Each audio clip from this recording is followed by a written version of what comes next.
তোমাদের সাথে আজকে একটা দুঃখের ঘটনা শেয়ার করব। সকালবেলা আমরা দুই বন্ধু বাইক নিয়ে ঘুরতে বেরিয়েছিলাম রাস্তার ভিতরে, কিন্তু আমাদের মাথায় কোনো হেলমেট ছিল না।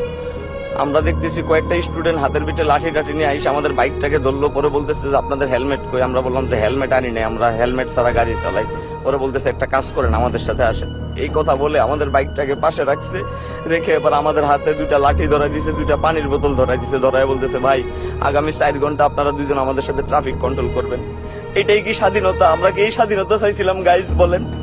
তারপরে 4 ঘন্টা ট্রাফিক কন্ট্রোল করার পরে বাইকটা নিয়ে আমরা হাঁটতে হাঁটতে চলে যাচ্ছিলাম। এবার মনে করো যে কি আমরা হাইটা দুইজনে রাস্তা পানিতে গেছি, পাশে ওভারব্রিজ ছিল, কিন্তু আমরা তাড়াতাড়ি যাওয়ার জন্য রাস্তা আমরা পার হইয়া তারপরে কি আমরা যাইতেছিলাম। এবার আবার কয়েক দল ছাত্র আমাদেরকে ধরছে, ধরে আবার আমাদেরকে বলতেছে আপনারা ওভারব্রিজ দিয়ে না গিয়ে আপনারা এইভাবে রাস্তা পার হইতেছেন কেন?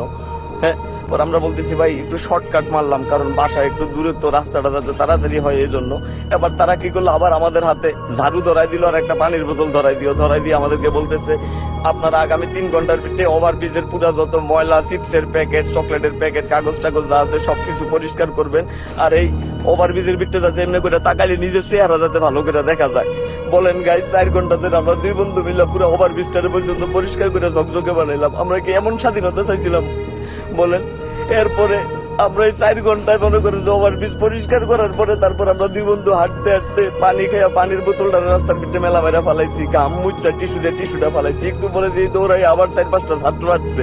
ছাত্র এসে আমাদেরকে বলতেছে ভাই আপনি পানির বোতলটা এখানে ফালাইলেন কেন? আমি কই পানি খাওয়ার শেষ, বোতল কি আমরা বাসায় লয়ে যাবো পকেটে করে, এই জন্য ফালাই দিছি।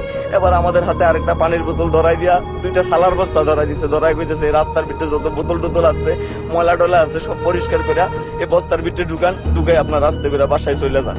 বলেন গাইজ, আমরা কি এইটার জন্য ছাত্র আন্দোলন করছিলাম? এই স্বাধীনতা চাইছিলাম আমরা? এটা সোর্স লিগের কমেন্ট, কথা বুঝছো নি? যে সকল শতানের বাচ্চারা ছাত্রদের এগেনিস্টে যাইবে তাদেরকে এইভাবে ইউনিক স্টাইলে শাস্তি দিতে হবে। এবং শাস্তির ধরনগুলো আমার কাছে খুবই ভালো লাগছে, যে 3 ব্যক্তি হেলমেট ছাড়া বাইক লয়ে বাড়িছে এবং ছাত্ররা তাদেরকে ধরি 3 ঘন্টা ট্রাফিকের কাজে দায়িত্ব লাগাই দিছে। এইভাবে যদি চলতে থাকে এই দেশ শুধরাইতে বেশি দিন লাগবে না। এখন কিছু আফসোস মারানির ভূতেরা আসে বলতেছে যে এইভাবে কয়দিন চলবো, ছাত্ররা যখন স্কুল কলেজে চলে যাবো তখন তো আবার আগের বেহাল দশ হবে। রে বদমাইশের বাচ্চা, সবার আগে তুই ঠিক হ। সবার আগে তুই যখন ঠিক হবি তখন দেখবি যে পুরো দেশ ঠিক হয়ে যাবো।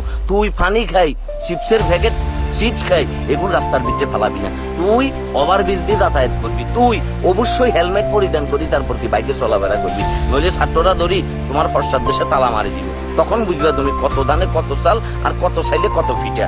তখন বুঝবা যে বাবুরে ফিটা খেতে কেমন লাগে। এই ছাত্রদের হাতে দেশ থাকলে এই দেশ কখনো পথ হারাবে না। আজকে দেখতেছি ডাইরেক্ট মনে করছে বাসগুলা পর্যন্ত লাইন ধরে চলতেছে, মনে হয় বাংলাদেশ না জাপানে আছি। এটা একটা অন্যরকম ফিল। ছাত্র জনতা ভাইয়া এভাবে চলি যাওয়ার, যারা কথাবার্তা বলবো মুন্ডের নিচে দুরুম মারি দিবে কোনো কথাবার্তা ছাড়া।